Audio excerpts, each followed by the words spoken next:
A Câmara dos Deputados aprovou nesta semana o projeto do arcabouço fiscal e, com isso, colocou fim ao antigo teto de gastos. A proposta já havia sido aprovada pela Casa em primeiro turno e retornou para a análise dos deputados após mudanças feitas pelos senadores. O texto segue agora para a sanção do presidente Lula. Na votação da proposta, foi retirado o item defendido pelo governo, que abriria até 40 bilhões de reais para gastos extras em 2024.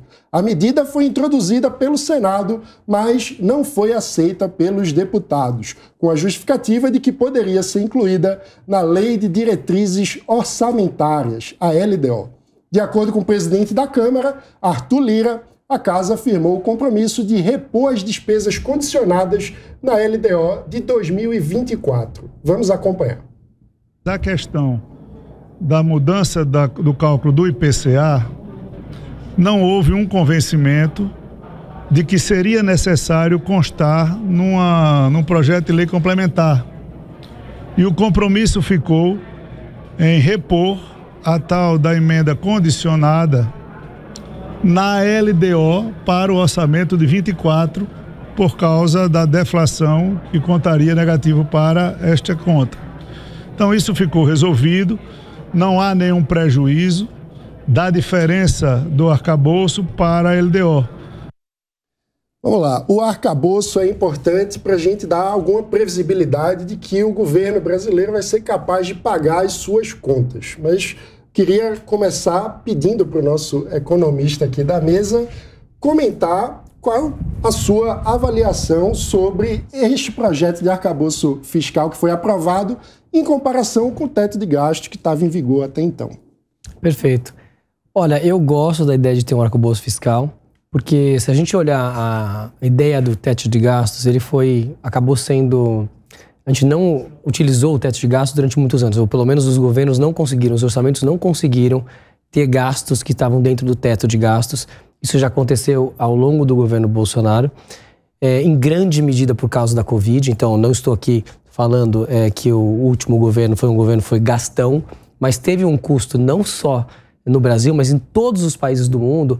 O gasto de 2020, 2021 foram gastos muito altos para ter que bancar uma população e pessoas que não podiam trabalhar e tudo mais. Então, o teto foi estourado durante muitos anos e, de fato, nesse ano mesmo que a gente entrou com o novo governo já entrou com um orçamento que ele não conseguiria ficar dentro do orçamento. Então, o teto de gastos, ao longo do tempo, ele acabou ficando uma regra que não era utilizada e sempre existia uma justificativa por que não se utilizava essa regra.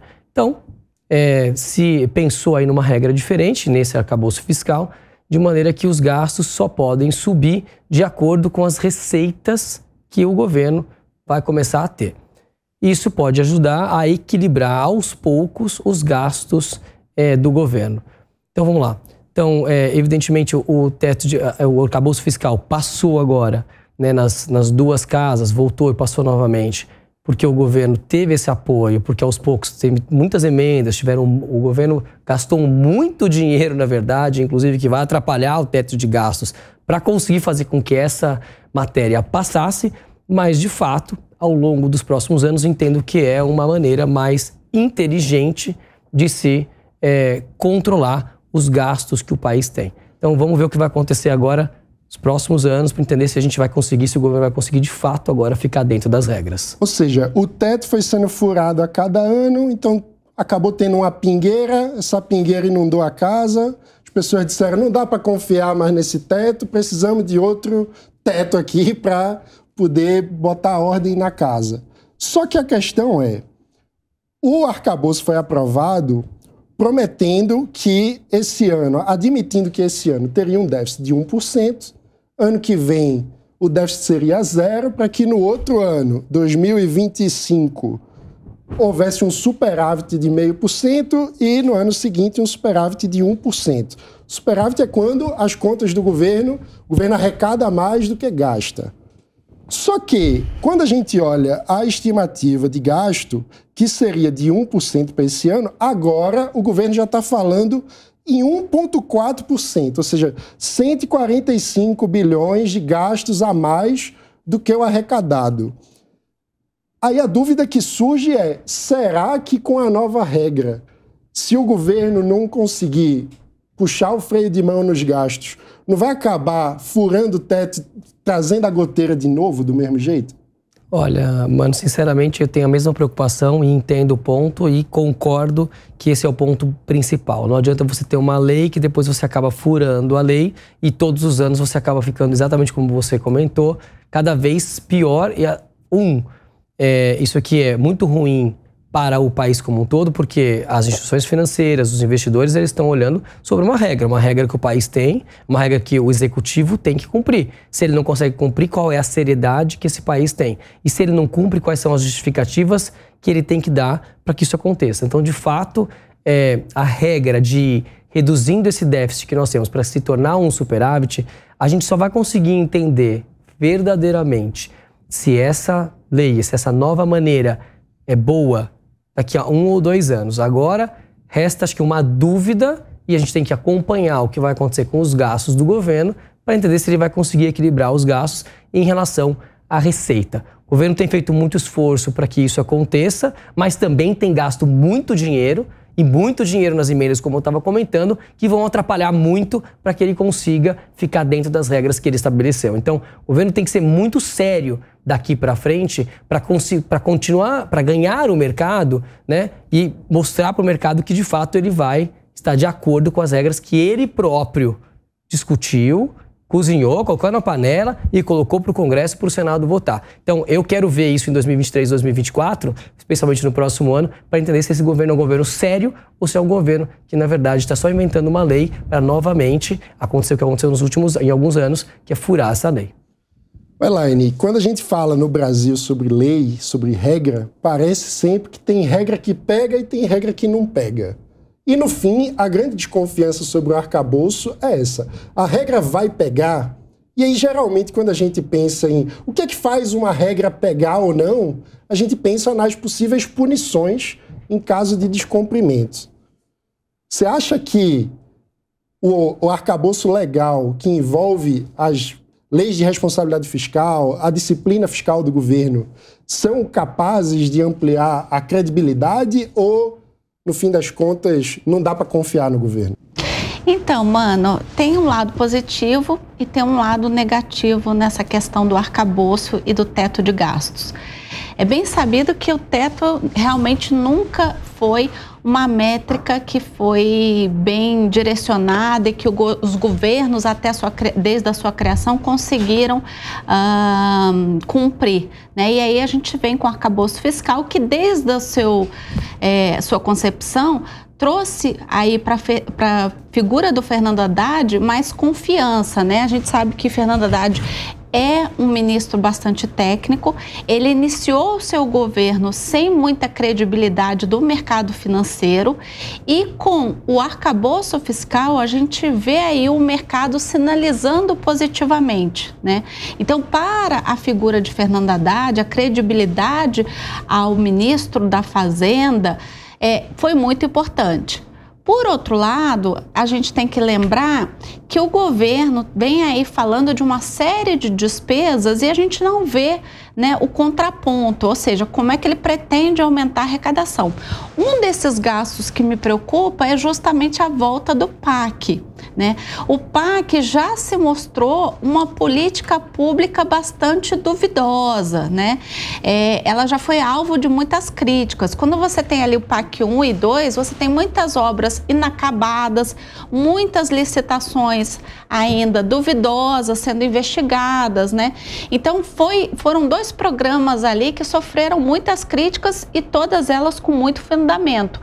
E, para além disso, o governo volta com o PAC 3 e não quer colocar a despesa com este plano, né, nas contas públicas, né? Então, ele quer voltar com os gastos do PAC, mas sem onerar ali as contas públicas, né, as contas primárias. Como é que você faz isso dentro da contabilidade pública? Isso já tem feito muitos especialistas dizer, inclusive o Marcos Mendes, ex-secretário de Tesouro, dizer que o governo está praticando contabilidade criativa, que é o que o eufemismo que usaram lá atrás com a Dilma, que acabou gerando das pedaladas, né? Exatamente. Na verdade, é quase que uma repetição daquele quadro, né? Então, é muito preocupante, até porque você volta com o PAC, mas você não remodela, né, o PAC, né? Ou seja, o que eu vou fazer para que esse PAC não tenha o mesmo insucesso que você teve nos outros 2 programas, né? O que a gente vai fazer para dar mais eficácia nas contratações, né, para que elas aconteçam de forma mais célere e com a devida transparência. E cadê as obras inacabadas, né? Eu me lembro muito do ministro Rui Costa, no início, né, ali em janeiro ainda, falando inclusive de eventualmente fazer um acordo com as empresas que passaram ali pela Lava Jato, as construtoras, aquilo que elas deveriam devolver para a União, ser transformado aí em serviço para terminar as obras inacabadas, mas isso eu acho que não saiu do papel. Então, assim, a gente tem um PAC 3, mas muito ainda repetindo o mesmo modelo do PAC 1 e do PAC 2. Isso é preocupante. E, além disso, a gente tem um aumento ainda maior do número de ministérios. Se ele já estava grande nesse governo, você tem aí a criação agora do 38º ministério, que é o Ministério da Pequena e Média Empresa, né? E agora a despesa do 7 de setembro, que também cresceu porque o governo quer redimensionar, né, ressignificar o dia 7 de setembro. Tudo bem, mas isso me parece que também está custando mais caro para os cofres. Então, a gente tem muita notícia de mais gasto dos cofres públicos e sem muita perspectiva de como é que a gente vai aumentar essa receita. Então, isso é preocupante. Então, se por um lado a gente tem a Haddad aí ganhando a credibilidade do mercado financeiro, por outro, a gente tem o governo sem mostrar muito como é que ele pretende enxugar a máquina e aumentar a arrecadação. Ou seja, parece que a gente está vendo erros se repetirem. Diogo, por que o Brasil tem tanta dificuldade de aprender com os próprios erros? Pô, mano, o Brasil tem uma dificuldade de conseguir priorizar. Eu acho que prioridade aqui, a capacidade de priorizar é a palavra-chave. É o teto de gastos, ele tinha esse propósito. Mano, você falou de um teto com goteira. Era pelo menos escolher onde estariam as telhas. E dessa vez a correr gente... com baldinho aqui para botar... Corre com balde para colocar. O que a gente viu é que os políticos, a classe política é capaz às vezes de priorizar fundão eleitoral, é capaz de priorizar emenda parlamentar e despriorizar às vezes saúde. Então, pelo menos a gente consegue ter essa conversa. Com o arcabouço fiscal, a gente precisaria, como você bem falou, ter um aumento de receita em relação à despesa. Por um lado, a gente poderia ter uma perspectiva de redução de despesa. Se o governo tivesse disposto a rever programas sociais antiquados, tivesse disposto a combater benefícios fiscais, tivesse disposto a rever vinculações também, talvez até aí, eu acho que tem até uma margem para conversa, mas até agora a gente não viu esse cenário. O que a gente viu, na verdade, é um aumento de despesa. Se a gente for olhar para o mês de junho de 2022, e olhando ali para o último ano, a gente teve um aumento de 10% em relação ao ano anterior, que, lembre-se, foi um ano eleitoral. E agora um primeiro ano de governo, né? Seria um ano que o cinto ficaria mais apertado. Então isso é bastante preocupante. E ter um aumento de tributação, né? Um aumento de arrecadação que gere um incentivo negativo para a economia, ainda é pior. Então, nesse momento, o que a gente precisa é ter um pouco mais de responsabilidade fiscal, na verdade, né? Essa é a palavra que a gente precisa voltar a ter para que a gente tenha mais confiança que o arcabouço fiscal possa substituir o teto de gastos com confiança do mercado, com confiança de investidores e com algum tipo de visão de crescimento de país. Agora, você falou sobre cortar gasto. A gente critica o governo, mas também, delegado Palumbo, o Congresso não fica feliz quando o governo fala de cortar despesa de fato, né? Ou seja, todo mundo critica as emendas, mas chegar no Congresso e dizer vou cortar a emenda, como é que seria a recepção lá? Aí o Lula cai. Para cortar, o Lula cai? Cai. Porque quem manda nesse país aqui, eu estou falando há muito tempo isso, não é nem a direita, nem a esquerda, nem o governo federal, é o centrão. Se ele cortar as emendas, vai cair. É triste, né? Porque a gente vê um Congresso, triste falar isso, faminto por emendas, né? Deputados, senadores, que não estão preocupados com o povo. Como o Diogo mesmo falou, né? Enquanto eles estão preocupados com emendas, mais gastos com coisas supérfluas que não vai ajudar em nada o povo, porque é sem requisito nenhum o gasto dessas emendas. Não tem um estudo, olha, vamos mandar para tal lugar porque precisa. Não, o que o deputado vai fazer? Ele vai mandar para um prefeito amigo que vai favorecer ele futuramente. A grande verdade é essa. Enquanto isso, na saúde, por exemplo, eu recebo lá no meu gabinete dezenas de pessoas, terça, quartas e quintas-feiras, clamando por um pouco de emenda para atender crianças com câncer. Só que isso talvez não vire voto na cabeça desses deputados. Então eles preferem investir em infraestrutura, ajudando o prefeito que futuramente vai ajudar ele na sua reeleição. Isso vira um ciclo vicioso. É triste saber que o SUS tem mais de 1 milhão de pessoas esperando por uma cirurgia, por um atendimento. E que a nossa ministra da Saúde, lamentavelmente, ela baixa uma resolução falando de aborto, de ideologia de hormonização para adolescentes com mais de 14 anos e não está preocupada com as pessoas que estão literalmente morrendo nas filas dos hospitais. Eu posso usar um exemplo aqui de São Paulo, que eu ando pelas periferias. Se nós formos agora no Hospital Geral de Taipas, São Miguel Paulista, se nós formos agora no Grajaú, na UPA do Jaçanã, vai ter uma família lá esperando horas e horas e horas por atendimento. Não consegue, as pessoas estão morrendo. Enquanto isso, nós temos esse Congresso faminto. Esse arcabouço fiscal aqui, para mim, é uma arapuca, porque a conta vai vir. É um governo gastão que quer se manter no poder através do Centrão. Porque se ele perder o Centrão, muito provavelmente ele cairá. E quem está quietinho lá, sem falar absolutamente nada? O senhor vice-presidente da República, o Geraldo Alckmin, está quietinho. Uma hora, essa torneira que está jorrando emenda vai secar. E aí a gente vai estar diante de uma tragédia. Ou então essa bomba vai explodir. Porque infelizmente, um governo gastão, que inclusive quer mandar dinheiro para fora do país, enquanto a sua população aqui, inclusive na cidade de São Paulo, passa literalmente fome e revira lixo para comer. Então, tem que ter responsabilidade fiscal. Mas esse governo não tem, lamentavelmente. A Elaine pediu. Delegado, assim, a gente sabe que há muitas décadas quem governa é o Centrão, não é neste governo, né? E não é governo de esquerda ou de direita. O Centrão é sempre aquele que governa, né? Então é meio geni, né? Todo mundo reclama, mas chega no governo e todo mundo pega. Exatamente. Joga pedra, mas tá lá a geni, né? Só que o que a gente via há tempos atrás era o Centrão negociando cargos, né? A gente via ali uma corrida por cargos de primeiro e segundo escalão. Agora, o que me chama a atenção é o disparate de emendas parlamentares, né? A gente teve agora um recorde de 11,8 bilhões. Quase 12 bilhões de emendas parlamentares.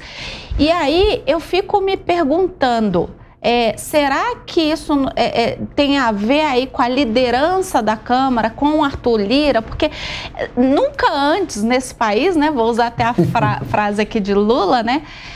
Mas nunca antes nesse país a gente viu um Centrão tão faminto. O senhor concorda? Eu concordo, isso é triste mesmo. Por isso que ele precisou criar mais ministérios. Isso é tão claro quanto a luz solar. Já vamos para 38, daqui a pouco é 39, daqui a pouco é 40. Ele precisa acomodar os amigos dos amigos. Não é amigo de nada, eles são amigos do poder, são amigos das emendas, são amigos do que o governo pode oferecer para eles. Eles não estão preocupados com o povo brasileiro. Eles se preocupam, eles fingem que se preocupam com o povo brasileiro às vésperas das eleições. Porque é isso, essas emendas nada mais é do que reverter votos para eles no futuro. Tem políticos ali, a maioria deles são verdadeiros feudos, né? Pega os municípios, ficam jogando emenda, e o prefeito se sente na obrigação de trabalhar para esse deputado, para esse senador, quando chega às vésperas das eleições. E isso é muito triste, porque enquanto isso, você pode olhar agora, se vocês começarem a reparar nas cidades, eu não sei se vocês viajam pelo Brasil afora, pelas cidades, a maioria das cidades está com asfalto bonitinho. Isso é típico de véspera de eleição municipal. São Paulo, né? Inclusive São Paulo. É típico de véspera de eleição municipal. Só que se você for num posto de saúde, e eu repito isso porque as pessoas estão morrendo, né, é uma pasta que o governo federal deveria se preocupar mais com pessoas, milhares de pessoas em filas do SUS, querendo um remédio básico que custa 20, 30 reais. A população não tem dinheiro para comprar esses remédios. Não tem dinheiro. E o governo federal, estadual, muitas vezes o municipal, não se preocupa com isso. Para eles é importante manter o asfalto bonitinho, para que as pessoas possam votar, dar aquela tapeada e nada muda. Mas, a gente Palumbo, tem aquela velha política do toma lá da cá. Olha só o que acontece. Pensando na parte como economista aqui, esse dinheiro dessas emendas, eles estão gastando, estão usando o recurso do governo, para fazer alguma coisa, para fazer uma obra, para investir em alguma coisa. Então, só que esse gasto é muito mal feito. Exatamente, porque não se houve um estudo disso. Isso não traz uma coisa benéfica. O que o povo quer? O que o povo prefere? Aqui acredito que todos nós temos plano de saúde. E antes que me acuse, eu pago meu plano de saúde e não peço reembolso. Todos nós temos plano de saúde. Mas as pessoas estão literalmente morrendo. Eu falo isso porque a saúde, as pessoas, você é delegado, só se preocupa com a segurança. Não, hoje eu estou atuando muito mais na área da saúde, fazendo fiscalizações e tentando, mandar emendas que eu não tenho ainda, vou mandar para a área da saúde, do que da segurança pública. Porque as pessoas estão literalmente morrendo. Se você tiver um plano de saúde, mesmo assim, você fica 4, 5 horas esperando. E eu posso falar isso porque eu tive que pular o balcão de hospital, porque a minha filha, no ano passado, infelizmente, ela pegou dengue com com H1N1, estava com falta de ar e ninguém atendia ela. Eu peguei e pulei o balcão do hospital particular, dei literalmente um chilique lá, ela foi atendida. Agora, se a população fizer isso, por exemplo, no hospital público municipal, muitas vezes ela é espancada lá. Ela é tida como barraqueira. Quer dizer, a saúde é direito da pessoa, está na Constituição Federal. Mas não, vamos mandar asfalto, dar uma tapeada aqui. Ou seja, a gente chegou no Arapuca, onde... Arapuca, é isso mesmo, não é arcabouço não. O gasto não tem eficiência, não chega, não entrega... Você tem um estudo, a gente não tem um estudo. Qual é a prioridade? Aonde o povo mais está sofrendo? O que é mais importante? Fazer um asfalto aqui bonitinho ou melhorar a saúde da cidade? O que é mais importante? Você contratar mais professores na área da educação para que essas professoras tenham um acompanhamento de estagiários, de pessoas capacitadas para atender alunos com transtorno do espectro autista.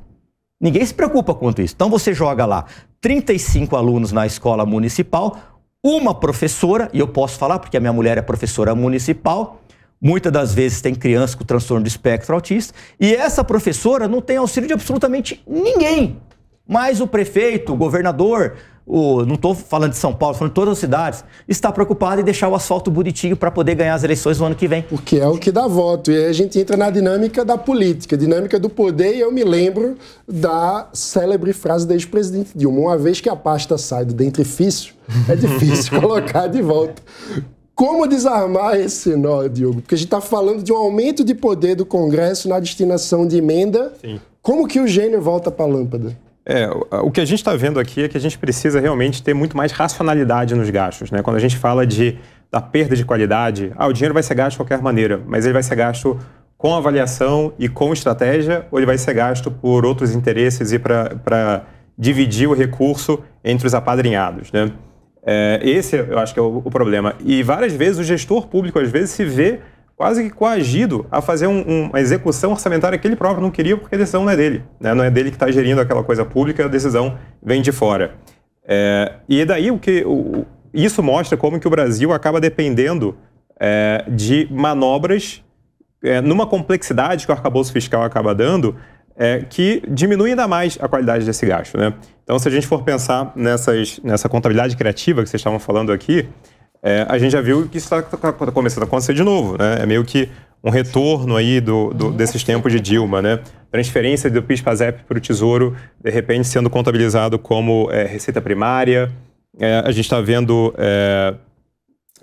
negociações entre o Ministério da Fazenda e a Petrobras para que, de repente, um valor ali de 30 bilhões, que seria uma ação, né, da Petrobras com o CARF, seja desistido, ou seja, é um acionário majoritário prejudicando os acionários minoritários. E isso, lembra-se bem, né? Banco Público, Petrobras, Governo Federal, é isso que fez o desastre que foi o governo Dilma, né? Então a gente precisa tomar muito cuidado, voltar a pensar no gasto público com qualidade e pensar na responsabilidade fiscal, né? Sem ela, a gente vai continuar tendo esse tipo de negociação. E sabe o que acontece? Só pegar esse ponto que a Elaine falou de cargos também, isso inclui não apenas cargos de primeiro e segundo escalão, isso inclui segundo, terceiro, quarto. Eu vi terceirizados sendo negociados no balcão do Centrão. Na cidade de São Paulo são 5.000 cargos de livre nomeação do prefeito.